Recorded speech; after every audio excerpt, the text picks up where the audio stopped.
nekkoon yi nekkoon ci COJER bi yëpp te nekkatuñ ci ku ci nekk yaa ngi ci sa ruq sa commune te xëy na gise yañ daan gise amoon na solo ci parti bi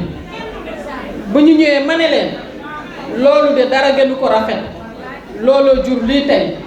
donc dama leen di jërëjëfal gërëm leen sant leen madame la présidente dañ lay gërëm sant la ci sa oyofaay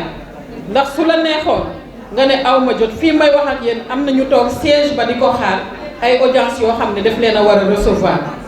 mais xam couche bi nga xam ne moom moo fi nekk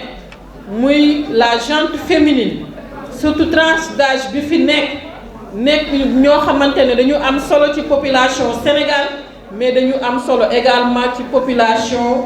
électorale bu dëkk bi lii nag première action la mais yaakaar naa ne ko duñ fi taxaw te nga dinañ fa dem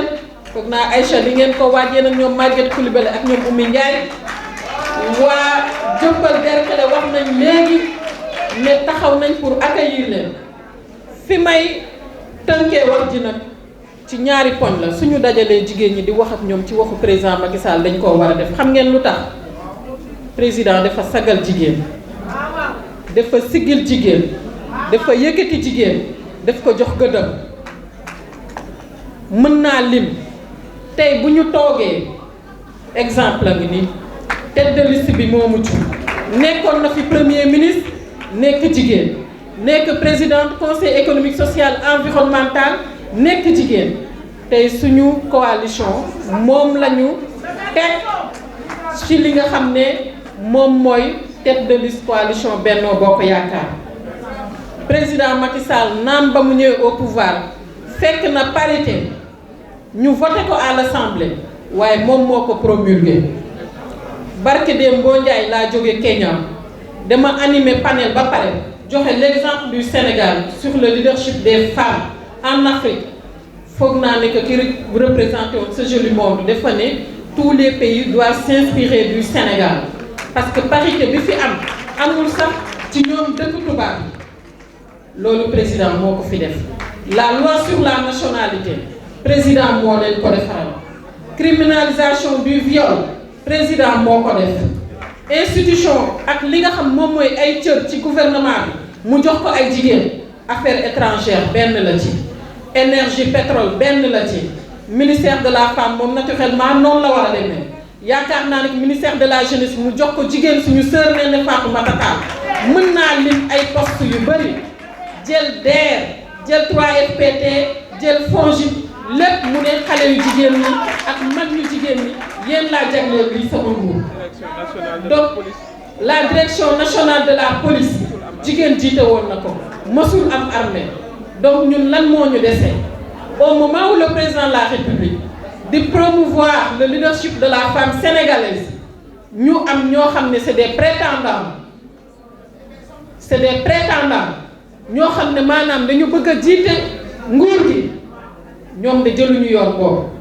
au moment où Sénégal di criminaliser viol ñoom ñu ngi leen di bett ci ay barab yoo xam ne du seen cër du seen wàll du seen yëf bañ leen koy ji donc xam ngeen ne yàlla ak yaali yaakaar naa ne sénégalais dinañ ko xàmmee léegi nag yéen ñi fi taxaw li ma leen di laaj mooy est-ce que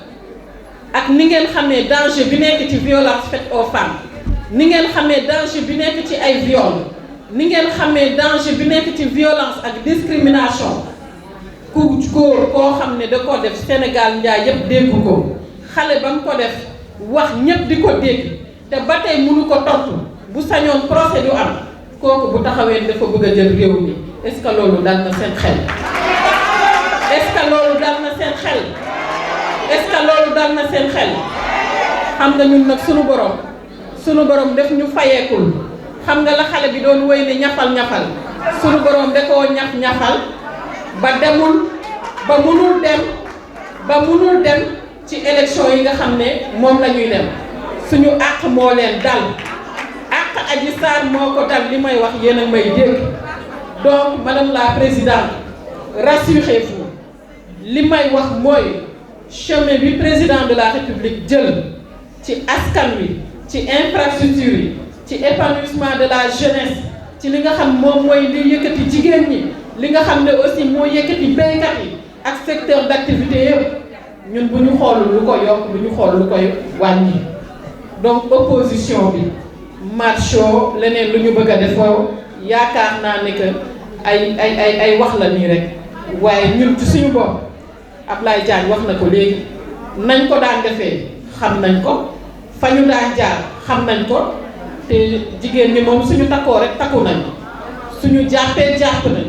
suñu gëmee gëm nañu donc lii laa bëggoon wax ngeen baal ma ak remercier waat ñëpp